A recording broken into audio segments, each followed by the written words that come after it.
ये कहानी शुरू होती है एक छोटे से शहर धौलपुर से, जहां चिंटू अपनी माँ प्रिया, पिता उदय के साथ रहता था। संडे की सुबह सभी नाश्ते की टेबल पर बैठे हुए थे। चिंटू कार्टून देखता हुआ आराम से नूडल्स का मजा ले रहा होता है कि तभी प्रिया उससे कहती है, अभी जितनी मर्जी ये चाइनीज फूड खा लो, फिर नहीं खा पाओगे। तुम्हारी दादी आने वाली हैं आज। उनके सामने तो भूल कर भी इन चीजों का जिक्र भी मत करना। उन्हें ये सब फास्ट फूड एंड ऑल बिल्कुल भी पसंद नहीं है। मुझे तो याद भी नहीं दादी माँ कैसी दिखती है मम्मी। मैं तो बहुत छोटा रहा होऊंगा ना जब उनसे आखिरी बार मुलाकात हुई होगी। हाँ बेटा, बहुत छोटे। स्ट्रिक्ट तो है थोड़ी सेहत को लेकर, लेकिन तुम्हारी दादी तुमसे बहुत प्यार करती हैं बेटा। उनसे मिलोगे तो तुम्हें सब खुद ही पता चल जाएगा। अब चलो हम उन्हें स्टेशन पर लेने चलते हैं। स्टेशन पर सभी दादी माँ का इंतजार कर रहे होते हैं, पर उन्हें वो कहीं नहीं दिखती। लगता है दादी माँ हमारे साथ प्रैंक कर रही है मम्मी। तो जब तक वो आती नहीं मैं एक चिप्स का पैकेट खरीद कर खा लेता हूँ। चिंटू चिप्स का पैकेट खरीद ही रहा होता है कि तभी उसके कंधे पर कोई हाथ रखता है। क्यों बेटा, ये बाहर का खाना क्यों खाना है? चल घर पर, मैं देसी घी के लड्डू बनाकर खिलाती हूँ। दादी माँ तुम? लो, आ गई तुम्हारी दादी। मम्मी ठीक ही कह रही थी दादी तुम्हारे बारे में। चलो अब घर चले, टैक्सी वेट कर रही होगी। टैक्सी क्यों लल्ला, पैदल चलकर हम घर जाएंगे। वो क्या कहते हो तुम लोग, वॉकिंग भी हो जाएगी। सभी दादी के साथ पूरी तरह पसीने पसीने होकर घर आ जाते हैं, पर दादी के लिए ये सब बिल्कुल नॉर्मल था। घर पहुंचते ही दादी की नजर डाइनिंग टेबल पर रखे बिस्किट्स के पैकेट पर पड़ती है और उसके पास घूम रहे कॉकरोच पर भी। अब समझ आया तुम सब इतने कमजोर क्यों हो, ये बाहर की चीजें खा खाकर। और ये घर है कि चिड़ियाघर? चिलचिटे देखो और वो छिपकली। कभी गांव के घर आना, एक मक्खी भी नहीं दिखती वहां। अब से घर की सफाई और तुम सबके खाने का ध्यान मैं रखूंगी। दादी दिन भर सबके खाने पर नजर रखती, चाहे मसाले वाला खाना हो या कोई भी फास्ट फूड। घर पर आने ही नहीं देती, जिससे उदय, चिंटू और प्रिया बुरी तरह परेशान हो जाते हैं। अरे क्या माँ, हर समय ये साग सब्जी खिलाती रहती हो। मैं नहीं खाऊंगा, मुझे कुछ टेस्टी खाना है। हाँ मम्मी जी, थोड़ा बहुत तो बाहर का खाने में कोई हर्ज नहीं है। ये खाना है तो खाओ, और नहीं खाना तो वो भी अच्छा। मैदा खाने से अच्छा है भूखे ही रह लो। दादी के सादे और बेस्वाद खाने से परेशान हुए प्रिया और उदय को इस परेशानी से निकालता है चिंटू। एक दिन चिंटू जब स्कूल से लौट रहा होता है, उसकी नजर एक रेडी पर पड़ती है जिस पर चाइनीज पानीपुरी वाला लिखा हुआ था। उसने पहले कभी चाइनीज पानीपुरी नहीं खाई थी। उस रेडी को अपनी सोसाइटी के पास देखकर उसके मुंह में पानी आने लगा, और आए भी क्यों ना, आखिरकार अब उसे चटपटा खाने को जो मिलने वाला था। ये पानीपुरी वाला तो इस इलाके में नया लगता है। चलो हमारे इलाके में चटपटे पानीपुरी बेचने कोई तो आया, जरा टेस्ट करता हूँ कैसी पानीपुरी है। भैया पानीपुरी खिलाना तो। निहाओ। क्या नहीं है? मेरा मतलब हेलो, कौन सा फ्लेवर खाना चाहेंगे आप? पानीपुरी के फ्लेवर्स भी हैं? ओह गॉड। यस सर, मेरे पास सभी तरह के फ्लेवर्स हैं। ये काले रंग का काला खट्टा, ब्राउन रंग का कोला फ्लेवर, फिर स्पाई फ्लेवर अलग अलग तरह के रंगों में, और ये dark brown special Chinese flavour मेरा फेवरेट। आपको कौन सा दूं? हाँ, अब तो मजा ही आ जाएगा। सारे फ्लेवर ही टेस्ट करवा दो भैया। होंग चिंटू को एक एक कर पानीपुरी के सारे फ्लेवर्स खिलाता है, और चिंटू की खुशी का ठिकाना ही नहीं रहता। वो चटकारे मार मार कर पानीपुरी खाता जाता है। लगता है पेट फट जाएगा, पर मन ही नहीं भरेगा। कितने पैसे हुए भैया? बू बू। बू? कैसी बू? मुझे तो कोई बू नहीं आ रही। आई मीन नो, ये फ्री है। आप मेरे फर्स्ट कस्टमर हो, इसीलिए ये फ्री है। आज तो लॉटरी निकल गई। मैं अभी घर जाता हूँ और सभी को यहाँ आने को कहता हूँ। चिंटू भागता हुआ घर जाता है और खुशी से दादी की बनाई हुई साबूदाने की खिचड़ी खाने लगता है, जिसे देखकर प्रिया चौंक जाती है। चिंटू ये खिचड़ी कैसे खा पा रहा है? कुछ तो गड़बड़ है। लो उदय बेटा, सीखो, कुछ सीखो अपने बेटे से। 2 दिन में ये खिचड़ी खाना सीख गया, और एक तू है। अब मैं थोड़ी देर लेटने जा रही हूँ। अपनी अपनी खिचड़ी पूरी खाकर ही उठना, ठीक है उदय। उदय ने आश्चर्य से अपने बेटे से पूछा। क्या चिंटू, कैसे तुझे दादी के हाथों का खाना पसंद आने लगा? मैं तो एक निवाला तक नहीं खा पा रहा। पहले तो बड़ा परेशान था तू, अब क्या हुआ? आपको राज बताऊंगा तो आप तो मुझे गले ही लगा लोगे पापा। आज स्कूल से आते वक्त मैंने एक पानी पूरी की रेडी देखी। क्या कमाल के पानी पूरी बनाता है वो। वाह वाह वाह वाह वाह, चटपटे कुरकुरे, मजा ही आ गया। और ऊपर से इतने सारे फ्लेवर्स। और तो और पापा, मैं तो पहला कस्टमर था, मैंने खाया भी फ्री में। ऑफर का फायदा मेरे ही नसीब में था। अब इसके बाद ये खिचड़ी खानी भी पड़े तो कोई गम नहीं। क्यों जी, चलो ना, सदियां हो गई पानी पूरी खाए, मुझे भी खानी है। पर ये रेडी है कहाँ? यही सोसाइटी के गेट के पास। अभी दादी सो रही है, तब तक चलो पानी पूरी खाते हैं। दादी से छुपते छुपाते तीनों चाइनीज पानी पूरी वाले के पास चले जाते हैं। बहुत सुना है चिंटू से आपके बारे में, जरा हमें भी पानी पूरी चखाओ। जी मैडम, कौन सा फ्लेवर खाएंगी आप? होंग प्रिया को सारे फ्लेवर्स के बारे में बताता है और वो कहती है, ये स्पाई फ्लेवर कुछ अलग लगता है, यही खिलाओ। लीजिए मैडम। होंग मुस्कुराकर पानी पूरी प्रिया को देता है, जिसे अपने मुंह में रखते ही प्रिया कहती है, ये पानी पूरी है? हाँ, इसे तुम पानी पूरी कहते हो? हाँ मैडम, पर शायद कुछ गलती हो गई होगी। सॉरी सॉरी, क्या दूसरा पानी पूरी दूं? ये पानी पूरी नहीं, ये तो अमृत है, अमृत। अब मैं हमेशा यही फ्लेवर खाऊंगी। और सस्ता भी, 10 रुपए में 10 पानी पूरी। अरे प्रिया, अब मुझे भी खाने दो, तब जाकर हिम्मत मिलेगी साबूदाने की खिचड़ी खाने की। उदय भी बाकियों की तरह पानी पूरी का दीवाना हो जाता है। उदय की खुशी का ठिकाना नहीं रहता। वो अपने सभी दोस्तों को भी पानी पूरी वाले के बारे में बताता है और सभी के सभी रेहड़ी पर लंबी लाइन लगाकर खड़े हो जाते हैं। चाइनीज पानी पूरी वाला आसपास की भी सभी सोसाइटी में फेमस हो जाता है। 2-4 दिन बाद होंग अपनी रेहड़ी पर एक बैनर लगा देता है, 20 रुपए में 5 पानी पूरी। प्रिया शाम को दादी से छिपकर चिंटू के साथ रेहड़ी पर पहुंचती है। पहले तो 10 रुपए में 10 पानी पूरी, अब 20 रुपए में 5। इतना महंगा, पर ये स्वाद, उफ उफ उफ उफ, जीभ से जाता ही नहीं। सही कहते हो मम्मी, पता नहीं ऐसा क्या है इस पानी पूरी में। लाइन तो देखो, अब तो सब टोकन लेकर पानी पूरी खा रहे हैं। प्रिया पानी पूरी खाकर वापस घर को लौट रही होती है कि उसकी एक फ्रेंड नेहा उसे रोकते हुए कहती है, अरे प्रिया, तेरे भी घर के पास से चूहे और कॉकरोच गायब हो गए क्या? हाँ नेहा, बात तो सोचने की है, आजकल तो एक भी छिपकली नहीं दिखती। पर ये तो अच्छा है ना? खाक अच्छा है। अरे मेरी किट्टी के लिए तो एक चूहा तक नहीं मिल रहा। किट्टी? कौन किट्टी? अरे नेहा, भूल गई, किट्टी, मेरी बिल्ली, मेरी प्यारी बच्ची। अरे मम्मी, चलो घर, अब दादी मंदिर से वापस आती होंगी। आती होगी नहीं, आ गई। वैसे बाहर एक चाइनीज पानी पूरी की रेडी खड़ी है, इतनी भीड़। वो तो अच्छा है मैं यहाँ हूँ, वरना बाकियों की तरह तुम लोग भी उस लाइन का हिस्सा होते। अब चलो चिंटू घर, पढ़ाई भी तो करनी है। दादी रोजाना की तरह रात को टहल रही थी, तभी होंग सोसाइटी में एंटर करता है और दादी उसे देखकर छिप जाती है। और वो क्या देखती है कि चाइनीज पानी पूरी वाला सोसाइटी में चूहे पकड़ने का पिंजरा, चमगादड़ पकड़ने का नेट और छिपकली पकड़ने के लिए लिजार्ड ट्रैपर लेकर आता है। एक एक कर वो हर घर के बाहर इन चीजों को रख देता है और कुछ देर बाद वो उन्हें पकड़कर वापस जाने लगता है।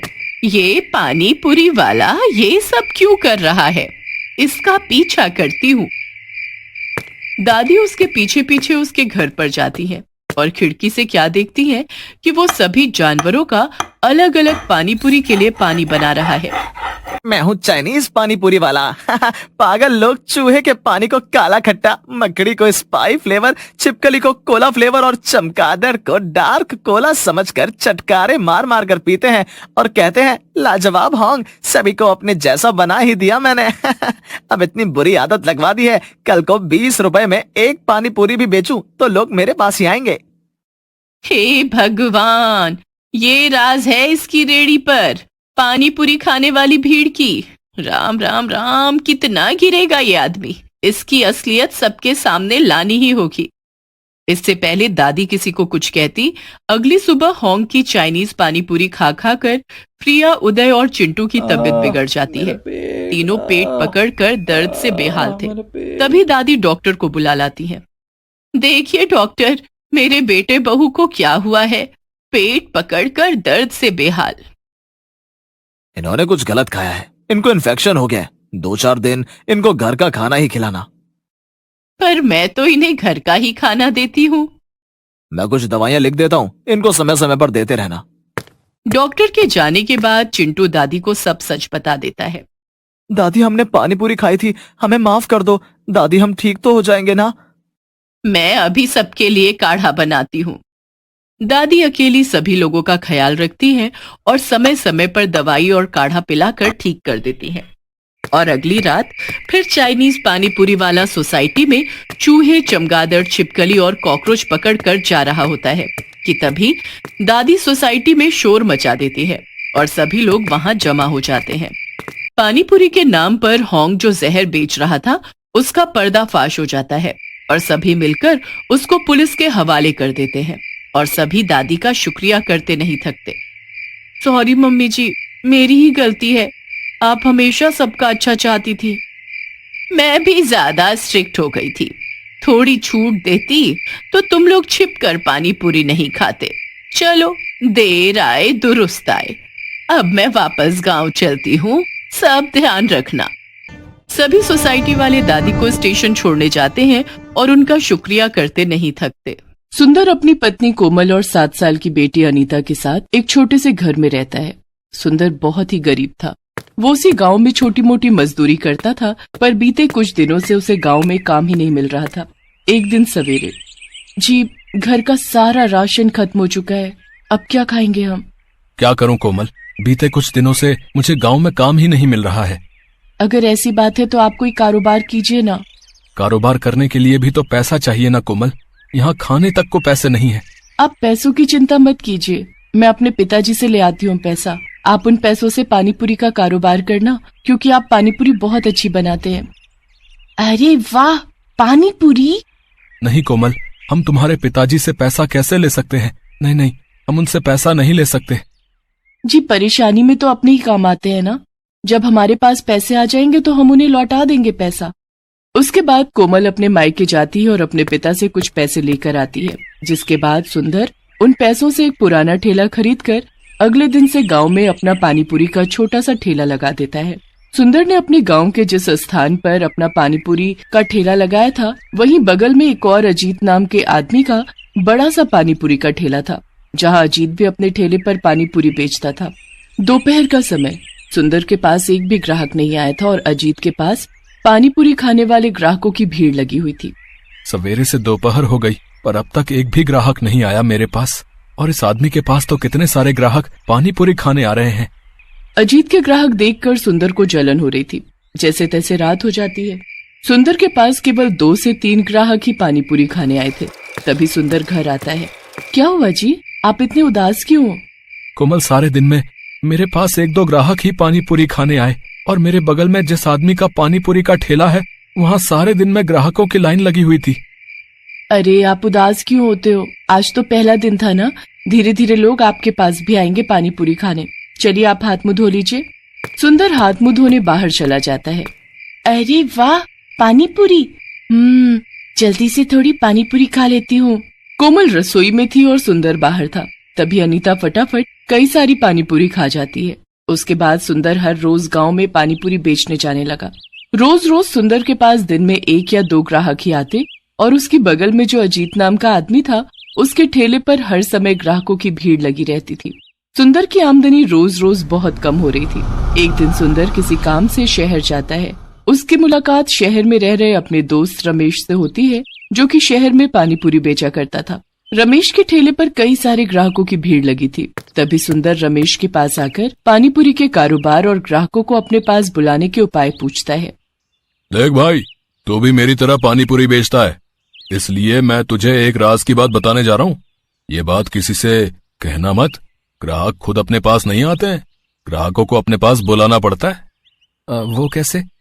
मैं ना अपनी पानीपुरी के पानी में नशीली दवाई मिलाता हूँ। जब एक बार कोई मेरी नशीली दवाई मिली पानी पूरी खाता है ना, वो बार बार आता जाता है। ये देख, ये है वो नशीली दवाई, इसे ले जा और अपनी पानी पूरी में इसे मिलाकर पैसा कमाता जा। हाँ, नहीं, ये तो गलत है। मैं लोगों की सेहत के साथ खिलवाड़ नहीं कर सकता। अगर ये नशीली दवाई से किसी को नुकसान हुआ तो? देख भाई, आज के समय में कोई किसी के बारे में इतना नहीं सोचता। जब लोगों को हमारी परवाह नहीं है तो हम क्यों लोगों की परवाह करें भाई? इस दुनिया में पैसा ही सब कुछ है। बेईमानी करेगा खुश रहेगा, ईमानदारी करेगा तो भूखा मर जाएगा, समझा? बात तो सही है। अगर मैं लोगों की परवाह करने लगा तो हमारे भूखे रहने के दिन आ जाएंगे। मैं भी आज से नशीली दवाई मिली पानी पूरी बेचूंगा। भाई, मुझे भी ये दवाई देना। पहले 10,000 दे, फिर ये दवाई ले जा। 1 किलो की ये दवाई 7 से 8 महीने तक चल जाती है। 10,000 रुपए? इतने पैसे कहाँ से लाऊं? ठीक है भाई, मैं कल आकर ये दवाई ले जाऊंगा। सुंदर अपने गांव जाता है और अपने गांव के सेठ बलराम के पास अपना घर 10,000 रुपए में गिरवी रखकर उन पैसों में रमेश से वो नशीली दवाई ले आता है। सुंदर ने उस नशीली दवाई की बात कोमल और अपनी बेटी अनीता से छुपा कर रखी थी। अगले दिन सुंदर कोमल अनीता से छुपकर वो नशीली दवाई थोड़ी सी अपनी पानीपुरी में मिलाकर गांव में अपना ठेला लेकर चला जाता है। तभी 2 आदमी तरुण और अजय सुंदर के पास आते हैं। भाई 2 प्लेट पानीपुरी लगाना। जी भाई साहब, अभी देता हूँ। सुंदर दोनों को फटाफट 2 प्लेट पानीपुरी देता है और दोनों वो पानीपुरी खा जाते हैं। वाह भाई, तेरी पानीपुरी तो बड़ी स्वादिष्ट है? मन कर रहा खाता ही जाऊं। तरुण और अजय दोनों वहाँ से चले जाते हैं। तभी 10 मिनट बाद अजय तरुण दोनों वापस सुंदर के पास आते हैं। भाई 2 प्लेट और पानीपुरी देना, और खाने का मन कर रहा है यार। उसके बाद सुंदर दोनों को फिर से पानीपुरी देता है। इसी तरह कुछ ग्राहक और आते हैं सुंदर के पास और सब जैसे ही एक बार सुंदर की नशीली दवाई मिली पानीपुरी खाते हैं, उसके बाद वो सब सारे दिन में बार बार आकर सुंदर की पानीपुरी खाते हैं। रात तक सुंदर की सारी पानीपुरी बिक चुकी थी, बस थोड़ी ही पानीपुरी बची थी। अरे वाह, ये नशीली दवाई मिलाने से तो बहुत फायदा हुआ मुझे। आज तो मेरी सारी पानीपुरी बिक गई, बस थोड़ी ही पानीपुरी बची मेरी। वाह वाह वाह, आज तो बहुत ज्यादा कमाई हो गई। तभी वो घर आता है और अपनी पत्नी और बेटी को अपनी आज की आमदनी बताता है। ये देखकर अनीता कोमल बहुत खुश हो जाते हैं। तभी सुंदर रोज की तरह बाहर हाथ मुंह धोने चला जाता है और कोमल रसोई में खाना लाने चली जाती है और मौका देखकर अनीता वो नशीली दवाई मिली सारी बची हुई पानीपुरी खा जाती है। इसी तरह कई दिनों तक चलता रहा।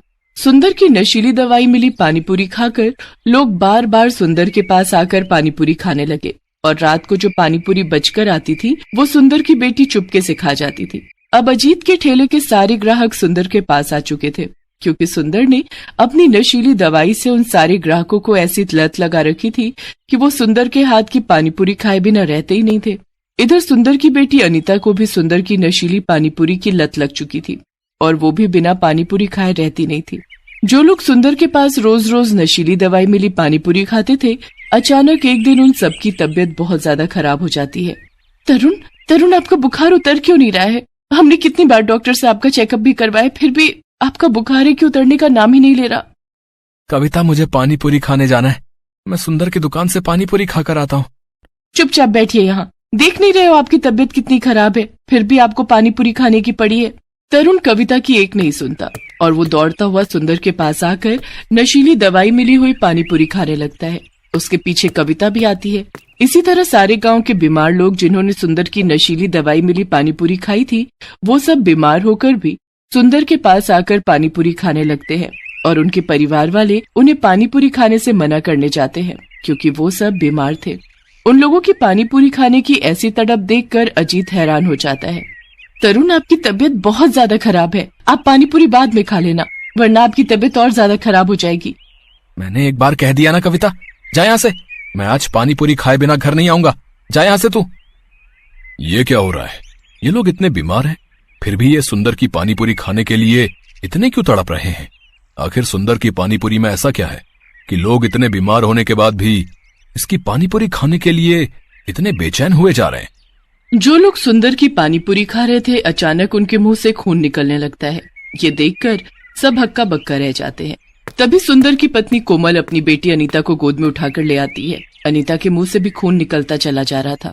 तभी कुछ लोग वहाँ पुलिस को बुलाते हैं और वो सब सुंदर के ऊपर इल्जाम लगाते हैं कि सुंदर ने अपनी पानीपुरी में कुछ मिलाया है, जिसे खाते ही लोगों के साथ ऐसा हो रहा है। ये सुनकर पुलिस सुंदर को लेकर चली जाती है और उसे जेल में डाल देती है। तभी पानीपुरी की जांच पड़ताल में पता चल जाता है कि सुंदर ने उसमें नशीली दवाई मिलाई थी, जिसके बाद सुंदर को 2 साल की जेल हो जाती है। और इधर नशीली दवाई मिली पानीपुरी खाने से सुंदर की बिटिया अनीता की मौत हो जाती है और जितने गांव वाले बीमार थे उनका इलाज शहर के हॉस्पिटल में होने लग जाता है। वो सब तो जैसे तैसे ठीक हो जाते हैं। तभी कोमल अपने पति सुंदर के पास जेल में जाती है। सुंदर, आपने लोगों की जान के साथ इतना बड़ा खिलवाड़ क्यों किया? आप लोगों को नशीली दवाई मिली पानीपुरी खिलाते थे। क्यों सुंदर, क्यों किया आपने ऐसा? क्या मिला आपको ऐसा करके? आपकी इस हरकत की वजह से आज हमारी बेटी अनीता की मौत हो गई। वो हमेशा हमेशा के लिए हमें छोड़कर चली गई। क्यों मेरी बेटी को आपने मुझसे छीन लिया? अपनी बेटी की मौत की बात सुनकर सुंदर के होश उड़ जाते हैं और वो भी रोने लगता है। सुंदर, आज आपकी वजह से मैंने अपनी बच्ची को खो दिया। कानून ने तो आपको सजा सुना दी है, पर एक माँ की सजा भी बाकी है सुंदर। तभी कोमल सुंदर के हाथ में वही नशीली दवाई का डिब्बा थमा देती है जो वो शहर से लाया था। ये देखकर सुंदर के होश उड़ जाते हैं। जैसे मेरी बेटी मर चुकी है, आज से मैं समझूंगी कि मेरा पति भी मर चुका है। सुंदर, ये वही नशीली दवाई है जिसे आप पानीपुरी में मिलाते थे। अब आप रोज जेल में बैठकर ये नशीली दवाई खाएंगे और तब तक खाते रहेंगे जब तक आपको इस नशीली दवाई खाने से मौत नहीं आ जाती। इतना कहकर कोमल वहां से चली जाती है। कोमल की बातें सुनकर सुंदर बहुत रोने लगता है। ये सब मेरी वजह से हुआ है। ना मैं लालच में आकर नशीली दवाई मिलाता, ना आज मेरे साथ ये सब होता।